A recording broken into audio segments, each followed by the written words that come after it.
Welcome to Vanished Files, where we dive into 5 shocking true crime stories that will leave you stunned.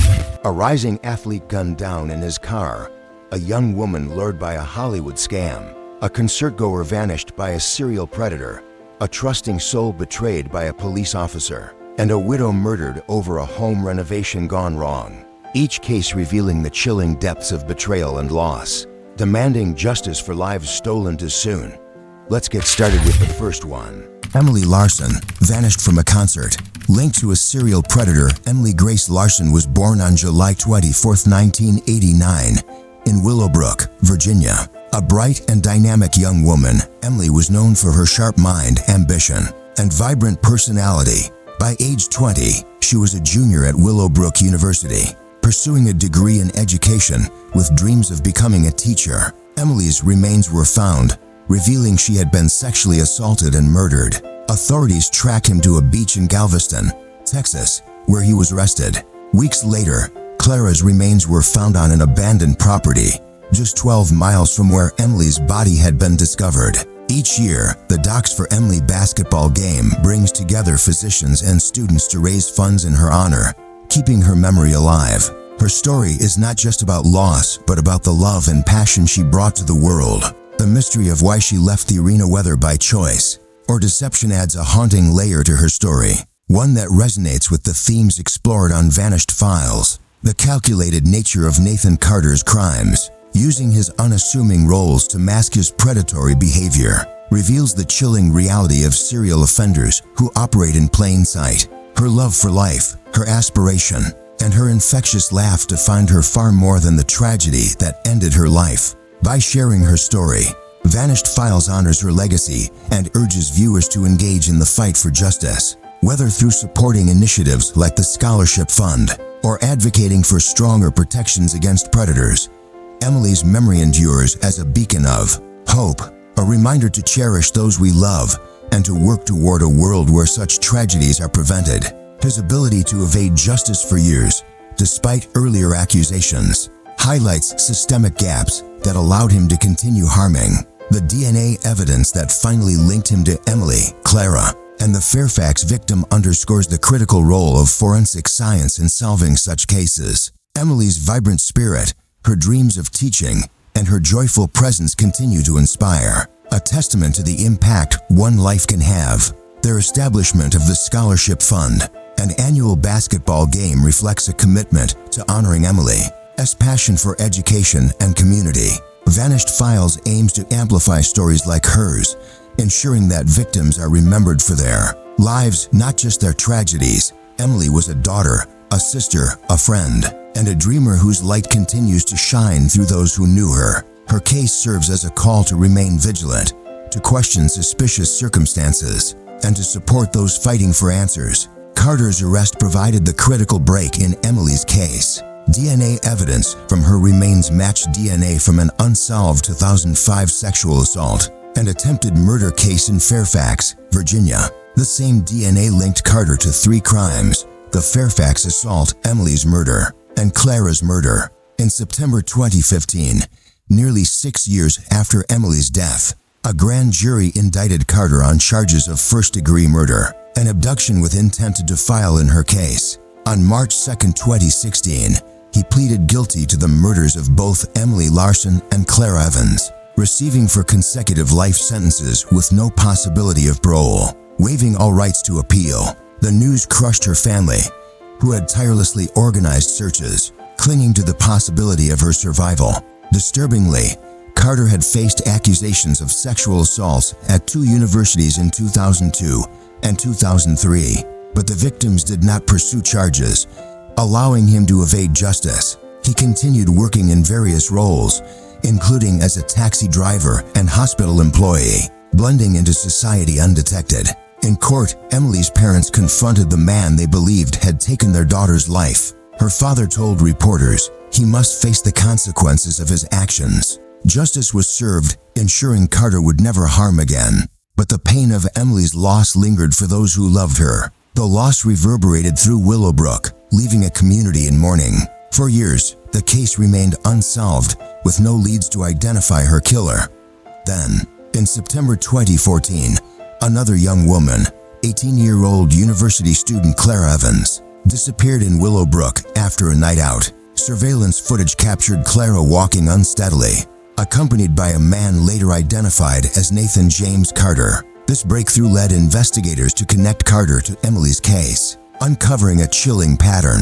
During the summer, she worked alongside her father, Dr. Robert Larson, at the Willowbrook Medical Institute. Friends and family described her as compassionate, spirited, and unforgettable, with a contagious laugh that brought joy to those around her. Emily's presence left a lasting impression, her warmth and energy making her a beloved figure in every circle she entered.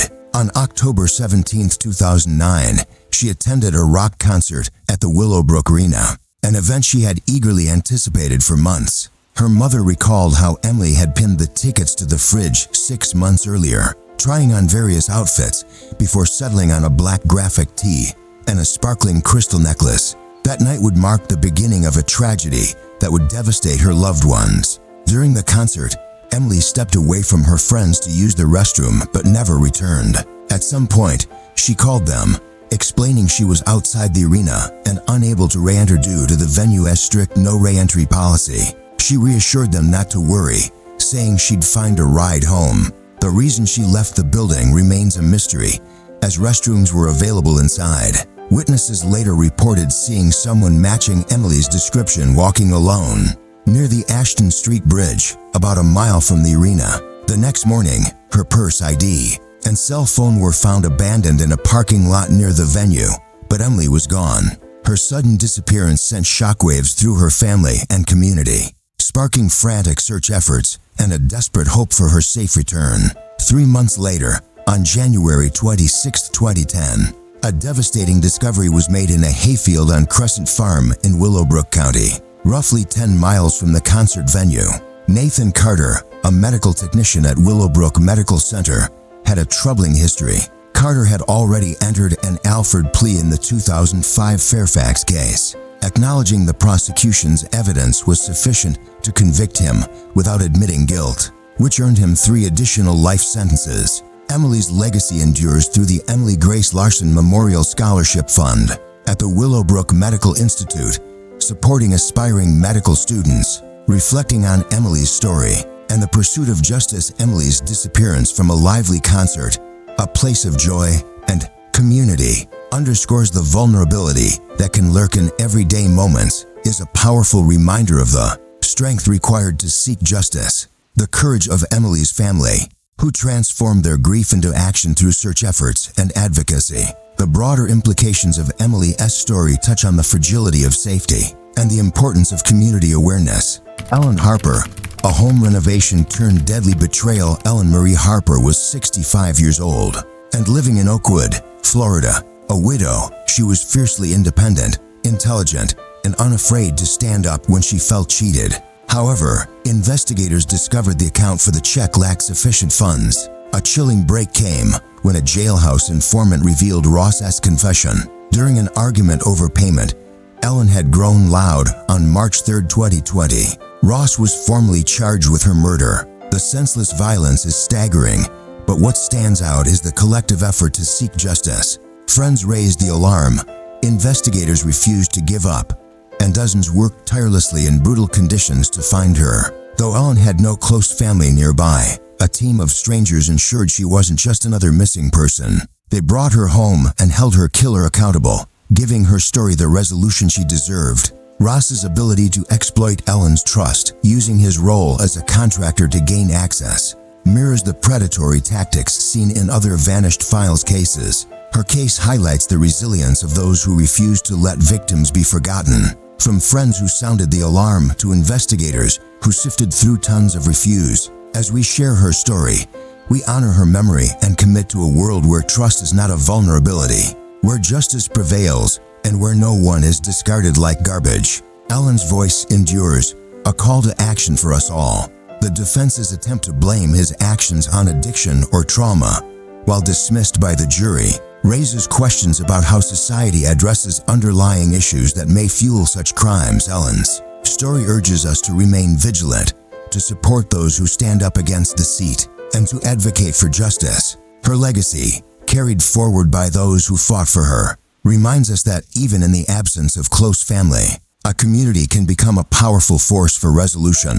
At trial, prosecutors outlined a calculated crime.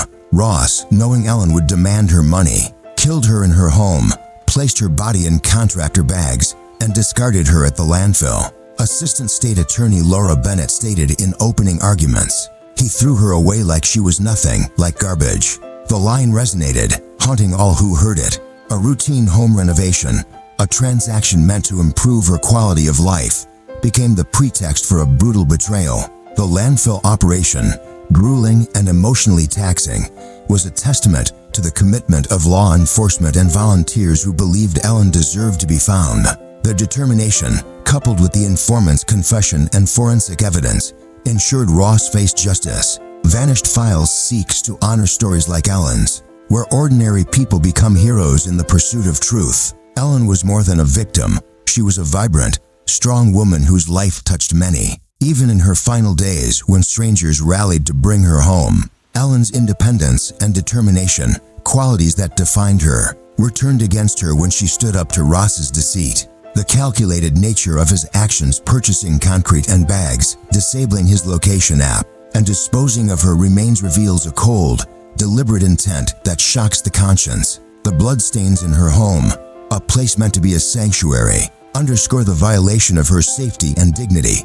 The defense argued that Ross's actions stemmed from drug addiction, mental health issues, and football-related brain trauma, presenting medical testimony about his concussions, family mental health history, and cocaine use. The jury rejected these claims. On October 14, 2024, nearly 5 years after Ellen's murder, Daniel Ross was convicted of first-degree murder, burglary during a battery, and tampering with evidence. 2 days later, the jury recommended life in prison without parole, sparing him the death penalty by 1 vote. His attorney has filed for a new trial, but the outcome remains uncertain, and Ross admitted to choking and striking her to quiet her down.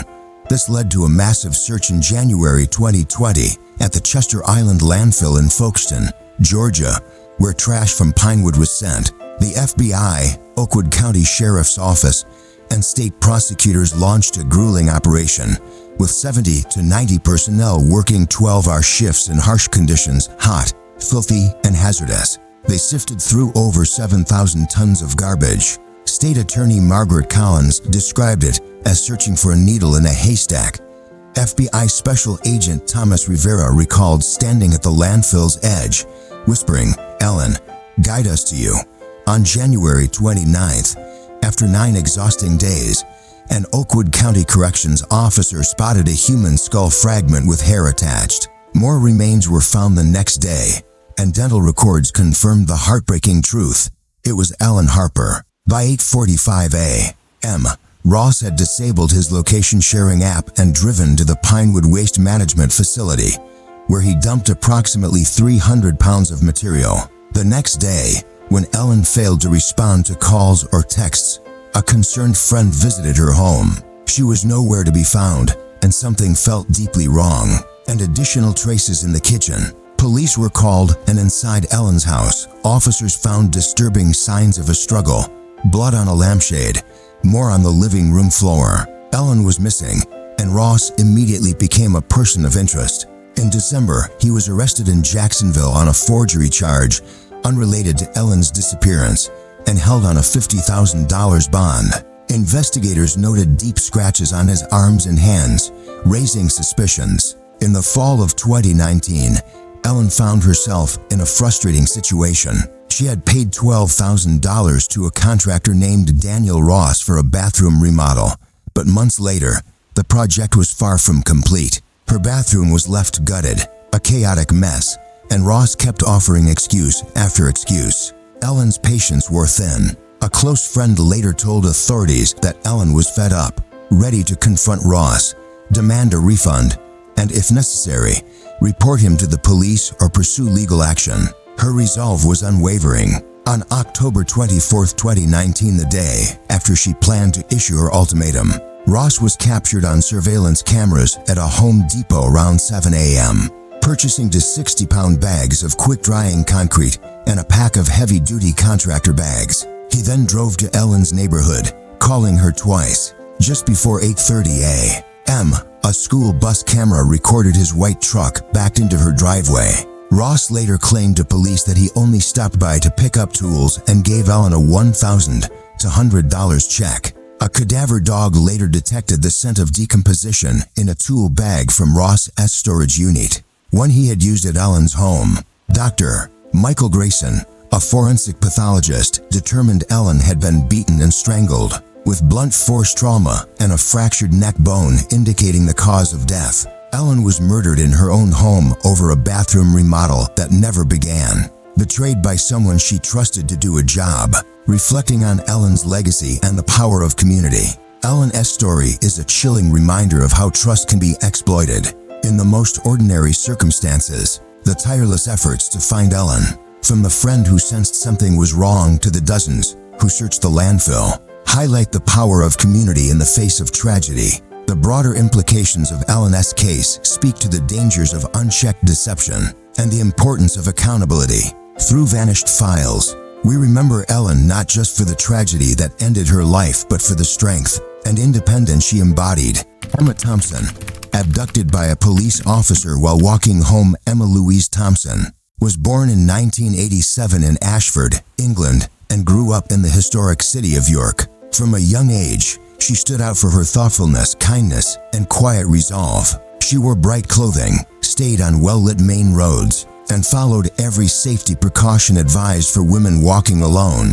She traveled along the A204 North Circular Road, crossing the common en route to her apartment. Investigators had traced a white Vauxhall Crossland, captured on CCTV near where Emma was last seen, to a rental car company. The car was linked to Baxter. Using phone data, automatic number plate recognition, and security footage, police tracked his movements from London to Kent. Her father, Michael, demanded Baxter meet his gaze, saying, "You killed our daughter and shattered our family's heart forever." Her mother, Elizabeth, told the court, "Burning her body was the ultimate betrayal. You burned our lives too." Emma's murder ignited a nationwide reckoning. Candlelight vigils swept the UK, and women shared stories of harassment and fear. The phrase "she was just walking home" became a rallying cry for change, highlighting the systemic issues that allowed a predator to hide behind a badge. Her life marked by kindness, ambition, and a quiet strength was stolen in a calculated act that shocked a nation. The audacity of Baxter, a police officer using his authority to deceive, underscores the chilling reality of predators hiding in plain sight. Her murder exposed not just one man's crimes, but a flawed system that failed to act on warnings. The parallels to other cases, like Daniel Harris's, underscore the urgency of addressing misconduct in policing. Vanished Files seeks to honor Emma by sharing her story, urging viewers to advocate for stronger protections and to remain vigilant. Her legacy lives on through the reforms her case inspired, from policy changes to public awareness.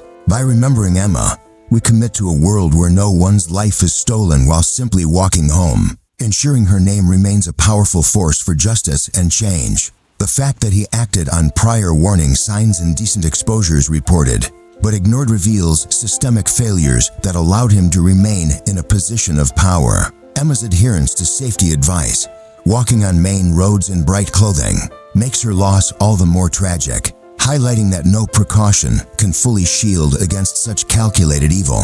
The Metropolitan Police faced intense scrutiny, prompting investigations by the Independent Office for Police Conduct. The inquiries into Baxter's career and the Met's failures exposed a culture that too often overlooked red flags. The reform's tighter vetting, new safety protocols, and a focus on predatory behavior are steps toward accountability, but they come too late for Emma. Her family's courage in confronting Baxter in court, demanding he face the weight of his actions, reflects their unwavering commitment to her memory. Vanished Files amplifies stories like Emma's, ensuring victims are remembered for their lives, not just their tragedies. Emma was a daughter, a friend, a professional with dreams of a bright future, and her light continues to shine through those who loved her. His phone and Emma's had connected to the same cell towers at critical times, and GPS data placed him at locations where her remains were later found.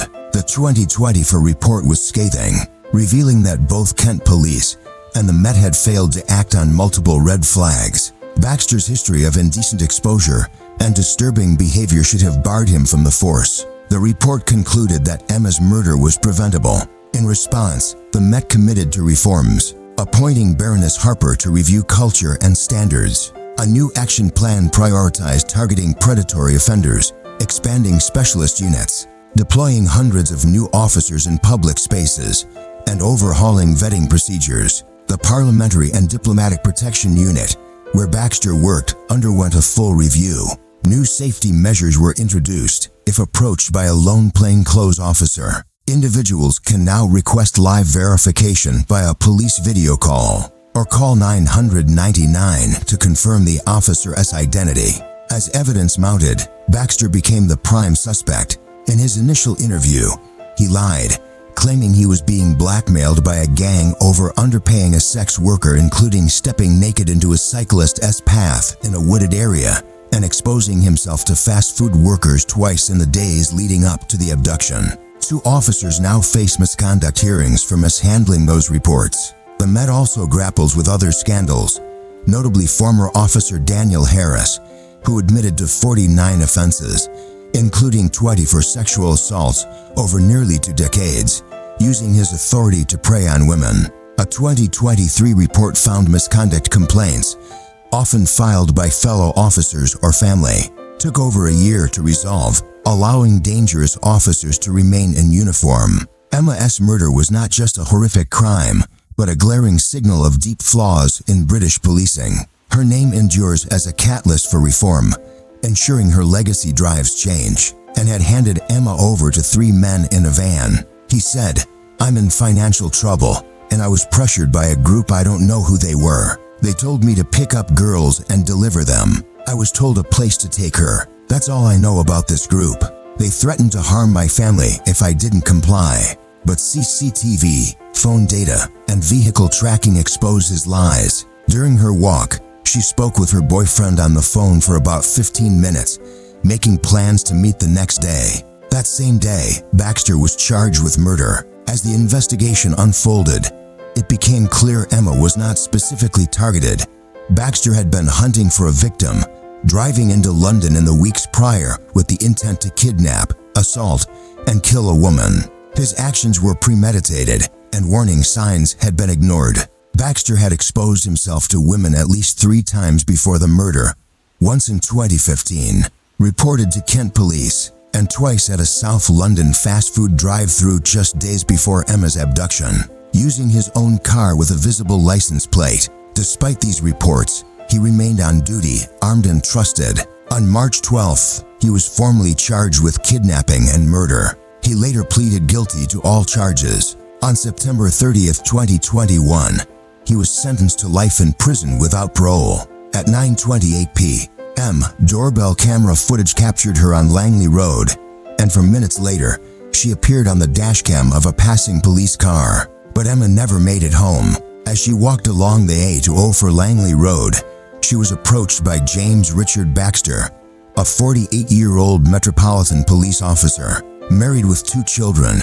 Baxter worked in the Parliamentary and Diplomatic Protection Unit. That night, off-duty and driving a rented car he had booked days earlier, he carried out a sinister plan. She attended Ashford Academy, where her gentle determination and warm spirit made her a favorite among peers. Using his police warrant card and handcuffs, he staged a fake arrest, claiming Emma had violated COVID-19 restrictions. A passing couple witnessed the interaction and assumed it was a legitimate arrest. In less than 5 minutes, Baxter handcuffed Emma, forced her into the rental car, and drove off. He took her 80 miles to Kent, where he transferred her to his personal vehicle in a remote area near Dover. There, he sexually assaulted and strangled her using his police-issued belt. By 2:30 a.m., he was seen at a service station purchasing drinks. Later that day, he returned to the site, bought gasoline, and a refrigerator, burned Emma's remains, and placed what was left into green rubble bags, which he dumped in a pond at Greenswood, just 130 meters from land he owned. While the nation's search for Emma, Baxter carried on as if nothing had happened, calling a vet about his dog spending time with his children and even bringing his family to the same woods where he had disposed of her body. In 2005, Emma enrolled at Northbridge University to study human geography, graduating 3 years later from St. Mary's College. By age 33, she was living in Stockwell, South London, thriving as a marketing executive for a digital media firm. Surrounded by devoted friends and a loving family, Emma had a future brimming with promise. Tragically, that future was stolen on the night of March 3, 2021, in a crime that would spark outrage and drive change across the UK. On that evening, Emma had been visiting a friend near Vauxhall Cross and left around 9 p.m. to walk home to Stockwell, a journey of about 50 minutes. Baxter had purchased self-adhesive film, marketed as carpet protector, believed to be part of his scheme. On March 8th, the day he was due back at work, Baxter called in sick. On March 10th, police found Emma's burned remains in Kent, identified through dental records. A post-mortem confirmed she died from neck compression.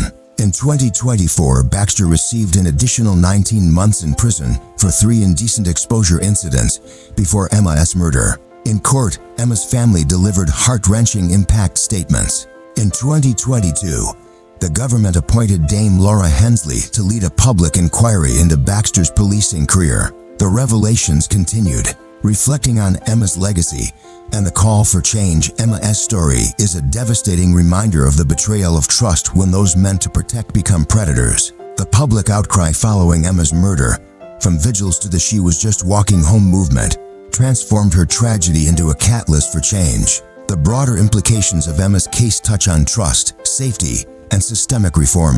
Marcus M.J. Daniels Jr., a rising star gunned down in his car. Marcus Leon M.J. Daniels Jr. was born on December 10, 2002, in Lucedale, Mississippi, the first child of Marcus Daniels Sr. and Adarine Jackson. From his earliest days, MJ possessed a vibrant energy that captivated those around him. His radiant smile and natural charisma made him a joy to be around, lifting the spirits of everyone in his presence. MJ's passion for sports defined much of his life. Football was his true love, but he also shone in baseball and basketball. May and Green were apprehended near Hattiesburg High School in a stolen vehicle. They attempted to flee on foot but were quickly detained. Police found a .38 caliber handgun inside the car. 9 days later, a fourth suspect, 17-year-old Natavon Shaw, was arrested. His infectious energy, athletic talent, and deep love for his family made him a beacon of light in his community. The courtroom scenes, with MJ's family bearing the weight of their grief, reflect the profound impact of such tragedies on those left behind. May's lack of remorse stands in stark contrast to the outpouring of love for MJ, whose legacy as a hometown hero and rising star endures. The plea deals, while controversial, reflect the complexities of the justice system, where accountability must balance with the pursuit of truth. MJ's case, featured on Vanished Files, underscores the Channel's mission to shed light on lives cut short and the fight for justice that follows. The brutality of his deeds, a targeted execution in broad daylight, shocks the conscience and raises questions about the senseless violence that claims too many lives. His love for sports, his charisma, and his dedication to family remind us of the potential that was stolen. His story urges us to hold fast to those we care about,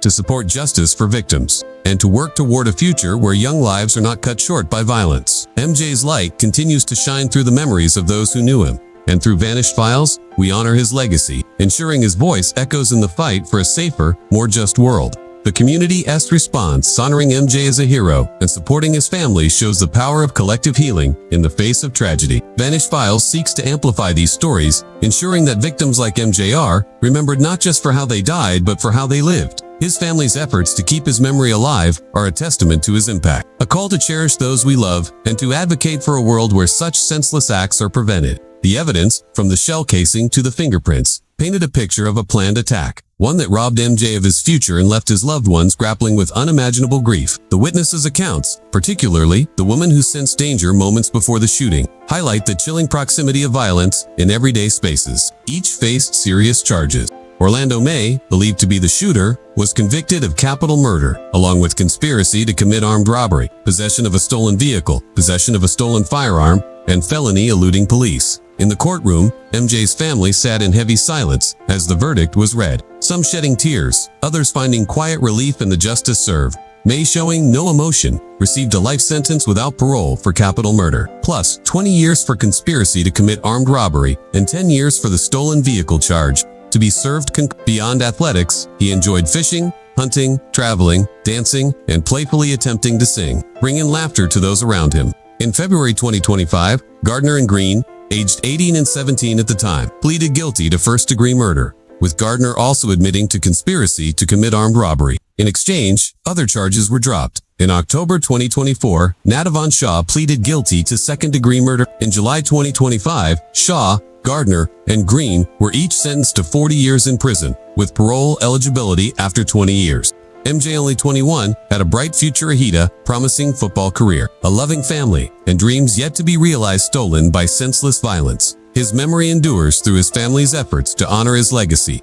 a young man who brought joy and inspiration to all who knew him. His magnetic personality ensured there was never a dull moment, and his deep devotion to his family meant he always made time for those he held dear. MJ's warmth and energy left a lasting mark on everyone he met. At George County High School, MJ was a standout, earning the title of Mr. George County High School in 2021 and becoming a beloved hometown hero. His talent on the field drew college offers for both football and baseball, but MJ chose to pursue football at the University of Mississippi from 2021 to 2022. In 2023, he transferred to the University of Southern Mississippi, eager to carve out a new chapter as a Golden Eagle defensive back entering his senior season. Off the field, MJ worked at Tri-State Maritime Services and lived at the Ivy Row Apartments in His life was gaining momentum with a promising football career, supportive loved ones, and big plans for the future. He was a young man on the rise, with the community cheering him on. Tragically, on June 11, 2024, MJ's life was cut short in a violent act. That afternoon, while sitting in his black Dodge Challenger outside his apartment complex, a 911 call reported gunshots.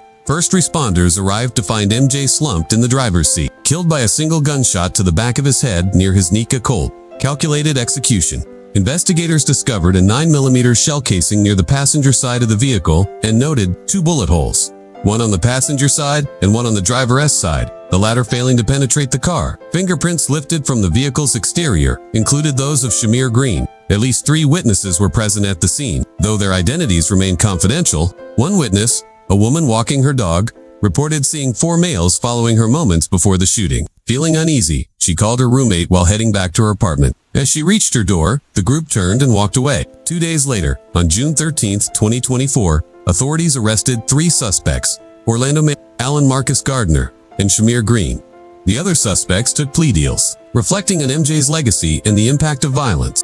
MJ's story is a heartbreaking reminder of how quickly a life full of promise can be extinguished. The arrests and convictions of Orlando May, Gardner, Green, and Shaw brought a measure of justice, but they cannot undo the loss. MJ's story resonates beyond Loosedale, touching on broader themes of youth, ambition, and the devastating effects of violence. As we reflect on MJ's case, we're reminded of the fragility of life and the importance of community vigilance. Laura Bennett, deceived by a fake audition and murdered in Hollywood.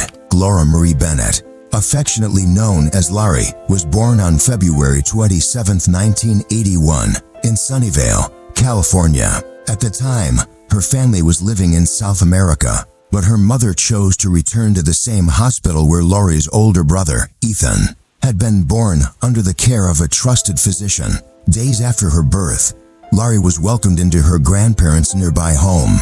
At just 6 weeks old, she received her passport and traveled with her mother and brother back to their South American residence. In 1998, he lured another woman with promises of a Bond film role, then attempted to assault her. Convicted for that crime, he served 5 years in prison and was released on January 20th, 2003, just 26 days before Laurie's murder. After her death, several women came forward with eerily similar accounts, describing a man posing as a casting agent who offered fame through film roles. His approach was calculated, deliberate, and hauntingly reminiscent of serial killer Rodney Alcala, who used promises of modeling or acting to lure victims decades earlier. The women who came forward after her murder, sharing their own encounters with his false promises, were instrumental in building the case against him. Her story is not defined solely by its tragic end, but by the life she lived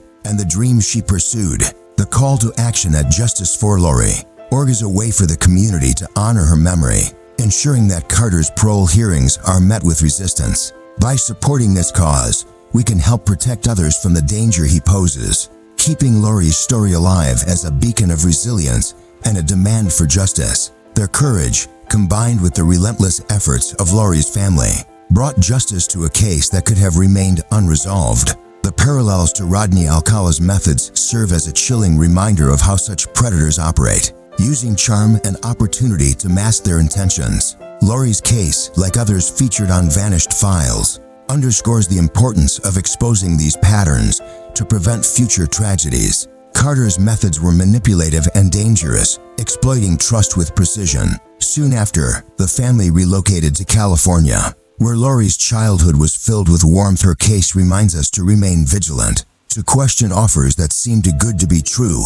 and to support those fighting for answers. Laurie's family, through their tireless advocacy, has turned their grief into a force for change, ensuring that her light continues to shine. As we share her story, we honor her vibrant spirit and commit to keeping her memory alive, a testament to the power of community and the pursuit of justice in the face of unimaginable loss. His methodical routine, offering fame, gaining trust, and striking, was horrifyingly systematic.